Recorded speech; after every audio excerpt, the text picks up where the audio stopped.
So I'm going to briefly make a very brief overview of the European support to the arms industry. There are things that we have been sharing on a regular basis, so I'll be quite brief on the overview and make a very also brief update of the recent developments that are kind of high in the agenda. So by European, I mean, of course, mainly the EU, but I will also very briefly in one slide give some examples of the national level, which I think it's important to make the connection and to see that these are both combined trends, that national and EU, that are feeding one and the other at both levels. That also has implications about how we want to work on that. Okay, why is it not moving now? Next slide. Oh, yeah, here it is.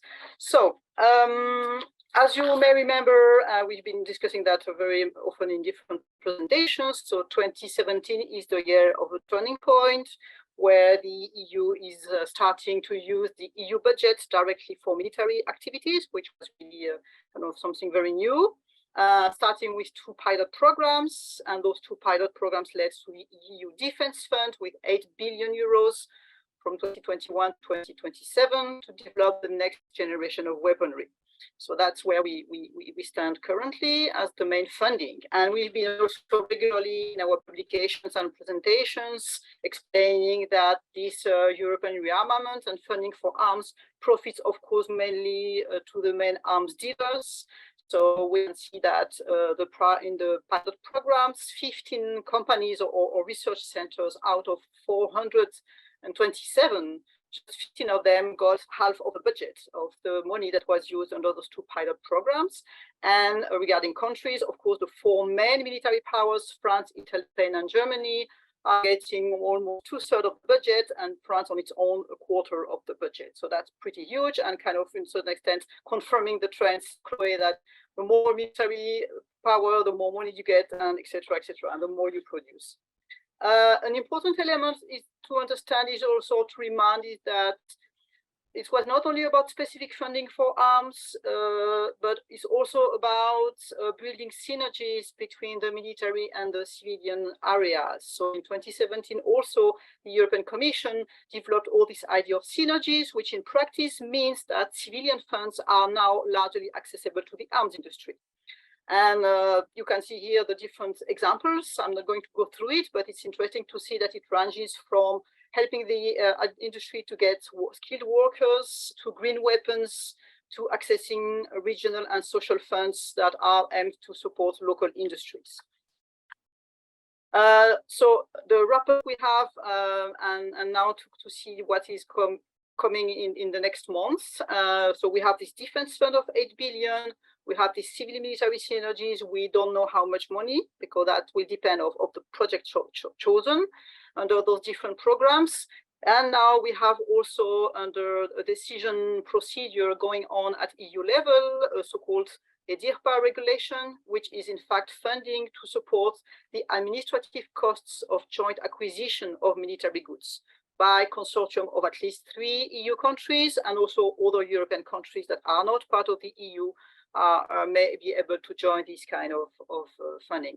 And that's a budget of about 250 million, so not big per se, but another step towards more involvement of the EU budget into military-related activities.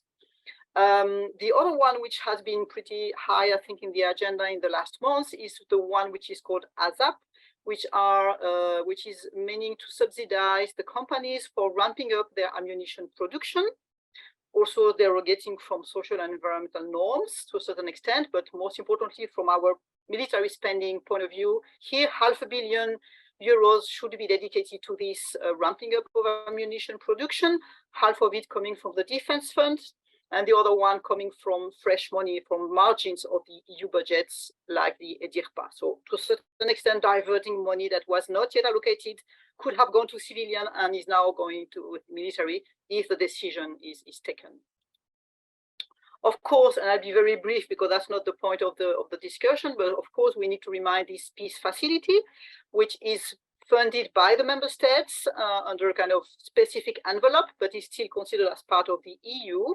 and now has been raised to 7 billion euros, and a large part of it, as we all know, are really used to deliver weapons to Ukraine. But what is important also to have in mind is that this is also opening the Pandora box of allowing the delivery of lethal weapons to other countries, which was normally supposed not to happen. So we have the case in particular for Niger, who is going to receive lethal weapons funded through the peace facility. This peace facility might be increased to by another 3.5 billion euros by 2017. Still a decision to be made, but the possibility is already there. And I just briefly remind that there is something else called PESCO, but that's a kind of separate thing, and I don't want to get too much into details to make it confused, but that's indeed something also existing.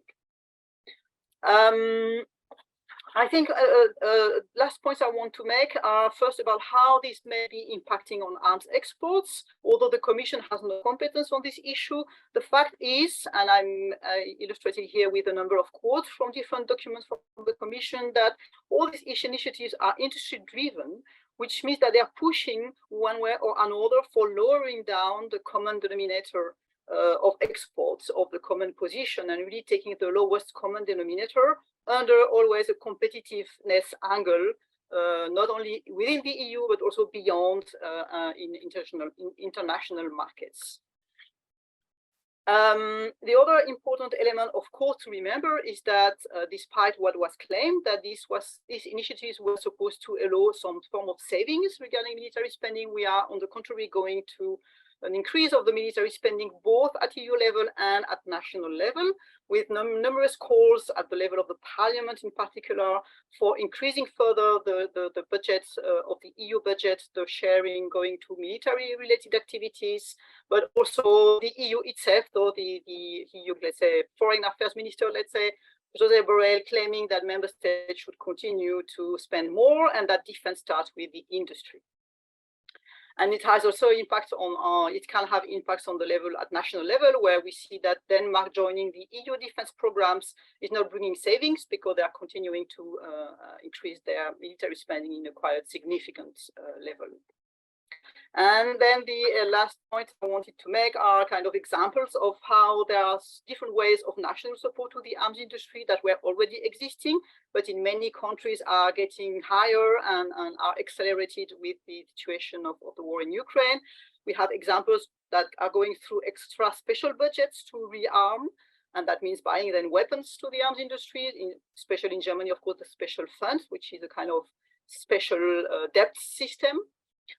We also have this approach of having very favorable contracts or acquisitions with companies. We have a case in Sweden that has been shared by our member, or a case also of Switzerland with excessive purchase of weapons that may not really be necessary. And I found interesting to conclude the French recent example with, in the defense bill, the proposal to create a personal reserve for the country's defense industry that would operate under a military statute. That means making putting a workforce easily mobilized to the disposal of the arms industry in case of emergency needs. And that's it. I wanted to be quite short and leave more time for the other elements. Open to questions for those who would like to know more about those elements.